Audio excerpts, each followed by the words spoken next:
This morning, being not a traditional storyteller, I looked up some great tips on how to tell a great story, and I learned that I'm doing everything wrong. I'm supposed to have a definitive start, a good ending, keep the scope short, and make it relatable. And in the next 7 minutes, I'm going to try to tell you the 41 years of my life, of which I don't remember the first 3 years. Hopefully I'm not near the end, and I don't think it's relatable. But it is my story. And what I want to start with, to put some context, is my very first memory. And I don't know if you can remember your first memory, and I'm partially dyslexic, and I have this wonderful gift of this awesome memory that I can remember things. And I remember my longest memory, and it's a definitive moment in my life. And I lived in the country at the time. My father was a firefighter. My mother was a nurse. She was away at the hospital.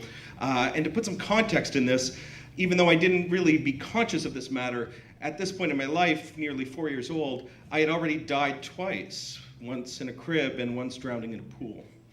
And that day, my father decided to cook us lunch, and I don't remember that. I am told that he cooked onions and he cooked garlic and that we had this lunch, and I don't remember that. I kind of maybe remember my mother coming back and there was a conversation, and my mother, being an avid gardener, asked my father where her tulip bulbs were, and they couldn't find them, only to realize that we hadn't eaten onions and garlic. We had eaten tulip bulbs. And my mother went into a frenzy and a panic. There was calls to poison control, there were calls to the hospital. There was most certainty that this was my third brush with death, which it wasn't. And she didn't tell me this at this point, but I knew that something was dreadfully wrong. And she said that it should be okay. I probably wasn't going to die again. But if anything went funny in the next little while, I should let her know. And I still don't remember that. What I do remember was about 20 minutes later, I thought, well, I gotta get this out of me. So I went to the bathroom. And I sat on the toilet, and I pushed. That kind of push that doesn't make sense. You push so hard that your feet come off the ground. That kind of push. And I still don't remember that. But I know it happened because I know that I was successful getting that out, which was in me, the demon spawn of the tulip bulb. And I still don't entirely remember that. But what my very first memory of my life happened just moments later. Moments later, I stood up, my pants still around my ankles. I turned around, and the very first vivid memory that I can remember of my life are my hands framed to be like this, like any good little boy looking at my proud accomplishment in the bowl. And in the bowl, my very first memory is this. Not only did I see my creative output, but there were flower petals. And I thought that I had made this up until I heard my mother tell this story recently, and I went crying and running to my mother, pants still around my ankles. And she started to cry when she realized what had happened, but her laughter was actually the cause of her tears and not fear. My mother, the avid gardener and living in a septic system, was pruning plants and putting them in the toilet because they were in the bathroom. But my very first memory in life was the fact that food almost killed me, at least in my 4-year-old impression. And when I look back at life now, it's taken me 35 years, 36 years to figure out that I've had drastic emotional connections to my food. That was at 4 years old. At 5 years old, I remember squealing with glee as my grandfather, French-Canadian, taught me how to skin a rabbit. You would step on their ears and pull off their sweaters, was the phrase. I remember at about 5 and a half going to the neighbor's house, Frankie the German, we called him. Frankie was 6, and we learned how to cut the heads off chickens. And I remember emotionally being excited to see the chicken running through the yard and coming home, again making my mother fear because I was covered in the blood of the running chicken. And I realized sometime way later that that was a really odd experience that a lot of people didn't experience.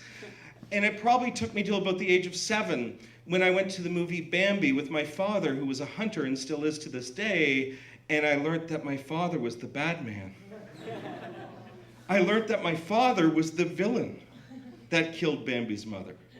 And that was really tough to accept, because here was a man I loved and I believed loved animals, had lived for 8 years in horse stables around the world, raising animals and raising horses. And yet, here was a man who killed animals, and I had a tough time coming to terms with that. At 9 years old, I went on a family vacation with an aunt and uncle, and I tried to show my worldly suave, and I ordered shrimp. And I remember the abject horror I faced as the waiter came and asked me where the shells were.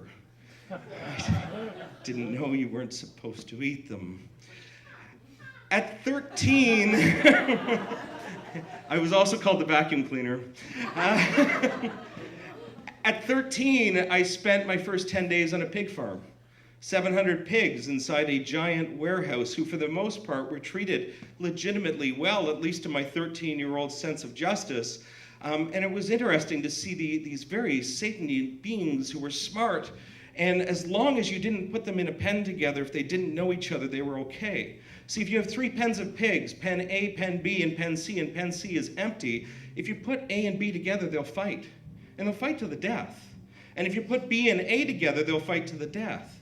But if you take A and B and you put them in empty pen C, there's no territory, and they'll actually get along. And I remember seeing these pigs, and it came to slaughter day, and I remember the abject horror that the pigs were going through as we led them with prods and pieces of boards and forced them onto trucks. And yet I was still okay with that. In fact, that weekend was the first time I'd ever killed an animal. I killed a porcupine, and we cooked it on a barbecue, and we ate it. I've not eaten squirrel yet, it's on my list. And it was a very tough event to process at 13. 2 years later, I saw my first deer killed in the wild, and it was the absolute opposite. There was a deer that was running through the field, and one moment it was alive and it didn't know anybody was there, and the next moment it was gone. It had been seized. And I had this really tough emotional connection, both excited that we would have this animal to feed our family. We didn't eat a lot of meat when I was a child if we didn't harvest or kill an animal.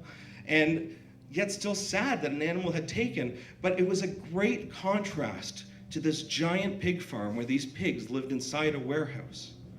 And by the time I was 15 and I was starting to experiment with the idea of hunting and starting to hunt, I started to have to defend my decision to people that ate the same pork that I didn't understand why this was tougher. And also to the people that ate the fish in my family that were pillaging the ocean in Nova Scotia, it seemed like a really tough emotional connection, which probably fed into many years later. At 20 years old, sitting on an airplane heading to Montreal saying, I need to challenge myself, I decided to quit eating red meat, pork, and game for 6 weeks. And I became a mostly vegetarian for 8 years.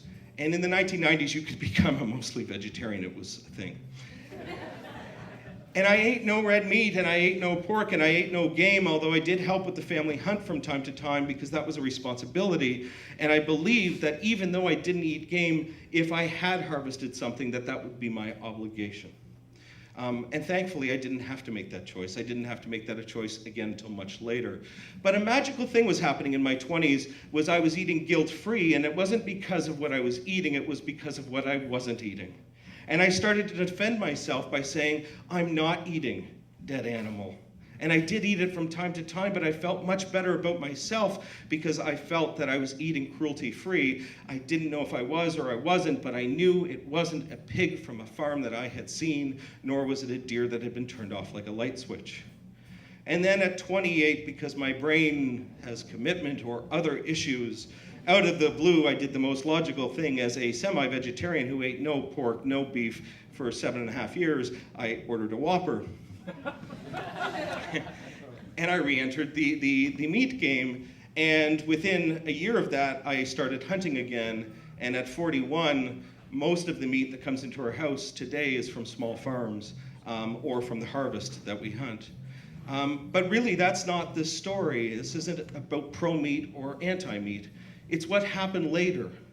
You see, when I started to get away from not thinking about what I wasn't eating and start to think about what I was eating, and had the chance to meet farmers and butchers and fisher people and vegetarians and meat eaters of all sorts who were in touch with their food, I became inspired to learn more about mine.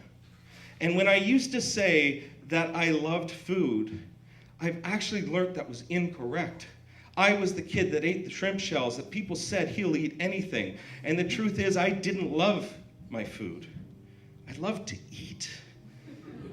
And there's a difference between those two things. And I only discovered that really as I met these great, wonderful people who introduced me to many things that were all of my hypocrisies.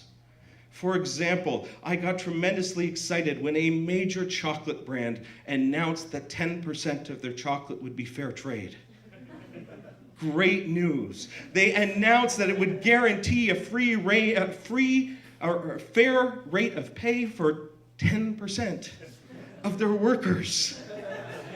That's like an ad saying we're going to screw the other 90%.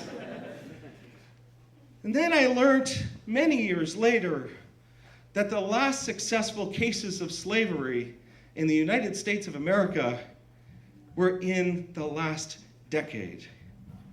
1,200 tomato farmers have been freed from slavery since the year 2000 in the state of Florida. Cruelty-free isn't the domain of a meat eater. It's the domain of each of us who make a vote at the grocery store, who make a vote in the choices that we make. My family, who are fisher people in Nova Scotia, will harvest sustainable fish on the front of the boat with a harpoon while they're dragging a net behind it and selling unsustainable fish on the back of the boat. The only way past that is to learn who's fishing, to build that connection with the people that we have our food with. And that's where I have found great pleasure in my life, and I'm not judging you on yours, because really what I have also found is the great hypocrisy in my own. Because you can't make all the good decisions. And the more you become aware, the more the onion layers peel off, the more trouble that we have. Unless I forget my story about the consciousness of the choices that I make, the most recent report on June 14th of this year, my birthday, included a brutal story from a mainstream newspaper in the UK called The Guardian, which talked about the slave industry in Thailand, who currently is doing amazing things, enslaving people on boats for 18 to 24 months. And part of the story talked about a slave who was tied between 4 boats, and they all drove in opposite directions. To me, that is a problem that I need to look at. Whether you do or not, this isn't a lecture. But that's my story that took me 36 years to figure out that in order to love what I eat, I got to get emotionally involved. Thank you.